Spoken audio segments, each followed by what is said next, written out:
A paz do Senhor Jesus, meu irmão, minha irmã. Eu quero falar aqui sobre a organização na obra de Deus. E o texto é Êxodo, capítulo 25, dos versos 8 e 9. Depois de você ler em casa.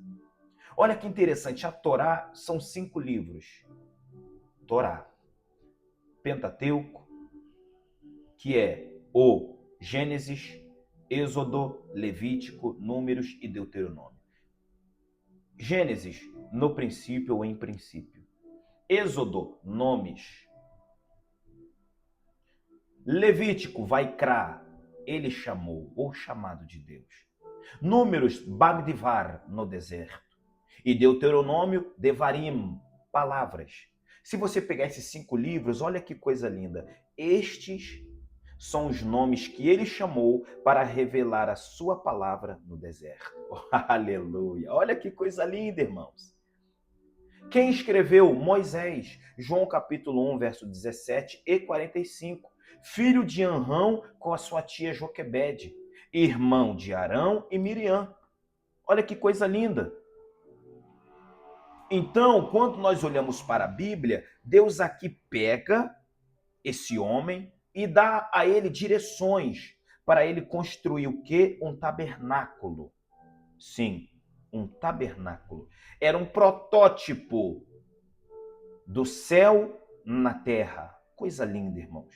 Aonde Deus habitaria no meio do povo, representando por 3 lugares: átrio, lugar santo e lugar santíssimo. No átrio tinha a pia de cobre e o altar de holocausto. No lugar santo, uma mesa com 12 pães que era trocada todo sábado. O candelabro, o altar do incenso e o véu que separava o lugar santo do lugar santíssimo. No lugar santíssimo, a arca da aliança, que tinha o maná dentro dela, a vara de Arão, as tábuas da lei e querubim com querubim, um tocando na asa do outro. E mais à frente foi acrescentado dentro dela a tenda de Davi, porque quando havia guerra, os coatitas iam por trás do templo, pegavam a tenda, pegavam a arca e levavam para altos montes. Só que subiu. Nesse quesito aqui, quem poderia trabalhar na obra? Somente os descendentes de Arão e Levi. Olha que organização. Números capítulo 3 e 4 mostra que os coatitas levavam os utensílios no ombro.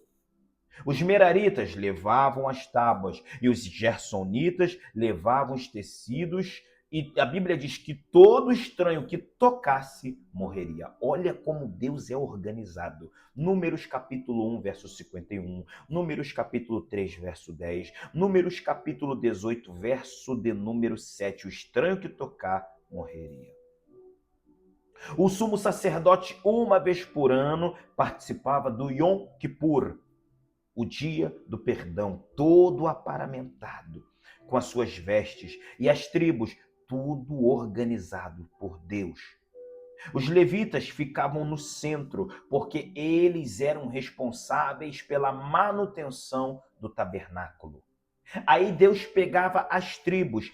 Quem ficava no leste, Daniel? Judá, Issacar, Zebulon, liderados por Judá. Olha que Deus organizado, irmãos. Quem ficava no sul, Daniel? Rubens, Simão, Gades. Quem era o líder? Ruben. Oeste, onde o sol nasce, Efraim, Manassés e Benjamim. Quem era o líder? Efraim. E ao norte, Daniel, ficava a tribo de Dan, tribo de Azer e tribo de Naftali. Qual era a tribo líder? A tribo de Dan. Olha que coisa linda, irmãos. Aí quando você vai para Números capítulo 10, haviam 2 trombetas. Quando eles tocavam 2 vezes, reunia-se todo o povo na porta da congregação. Quando tocava apenas uma, reuniam-se os príncipes. E é interessante que o sacerdote não poderia ter defeito. Levítico capítulo 22, verso 1. E o sumo sacerdote, após ministrar, o que ele fazia? Ele dava a bênção sacerdotal. Números capítulo 20, Números capítulo 6, verso 23 ao 26. Olha que organização, irmãos. que possamos, assim como somos organizados na nossa vida secular, que possamos também na obra de Deus ter o mesmo zelo, o mesmo empenho, porque Deus é um Deus organizado. Ele fala lá em 1 de Coríntios capítulo 14, se não me engano, versículo de número 40. Vamos conferir na Bíblia? Vamos. Capítulo 14 e o versículo 40 de 1 de Coríntios. Mas faça-se tudo decentemente e com ordem. Seja organizado. Que Deus te abençoe. Um grande abraço.